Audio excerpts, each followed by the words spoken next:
Have you ever discovered a fly pattern and right away it becomes one of the favorite patterns in your box? That's how it was for us this year with the France fly. The France fly kind of made its name in competition fishing.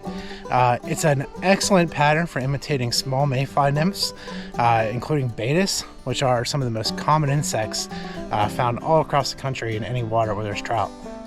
Today we're going to tie it up and we're going to talk a little bit more about how we like to fish it. Let's go. Today we're tying on a size 16 model 20 jig style hook from Wholesale Fly Company. We're overbeading a little bit too with a 3.0 nickel tungsten bead. You can add a few extra wraps of lead wire if you want, but we fish this pattern a lot as a tag fly on a dropper rig, so it's not necessarily bouncing along the bottom but riding several inches up off the bottom. That seems to be the sweet spot for this pattern. Okay, and we're going to start by attaching our black thread onto this hook shank. I'm going to take it back and stop it right about in line with where the barb would be on that hook if it were barbed. Okay, and we're going to use Coque de Leon and light speckled Pardo for the tail. As you can see, it's very nice speckled on each fiber there. Makes for a very realistic looking tail.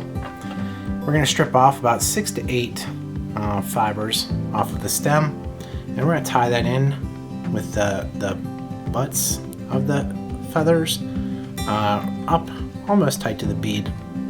Ideally, we want the tail length to be about 1.5 hook gaps in length. Okay, next we're going to tie in a length of black vinyl rib for the body. Black is our number one choice for color, but you can create variations of this pattern with other colors.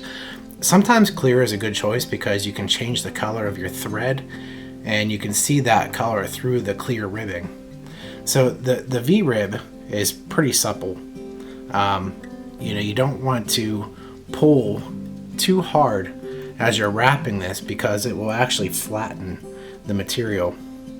You want to pull it snug, but just enough that it'll still maintain shape, and that'll give you a nice segmented look to the body of your nymph.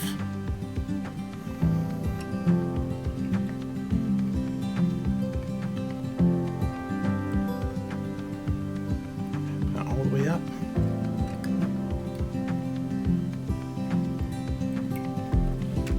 Secure it with a couple wraps of thread.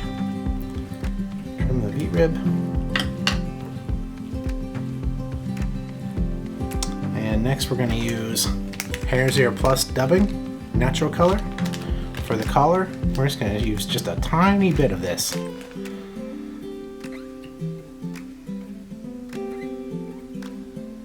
Just make a little collar.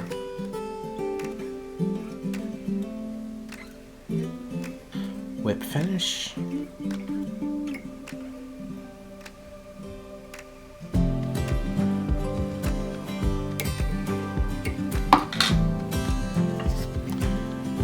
Now you can pull out or trim some of these stray fibers, or you can leave them. I think you'll find that with this pattern, the more that collar gets shaggy, the better it will produce. That's the France fly. Tie these in sizes 16 to 18. This pattern has caught a lot of fish for us this year, and we're confident it will for you too. Catch you next time.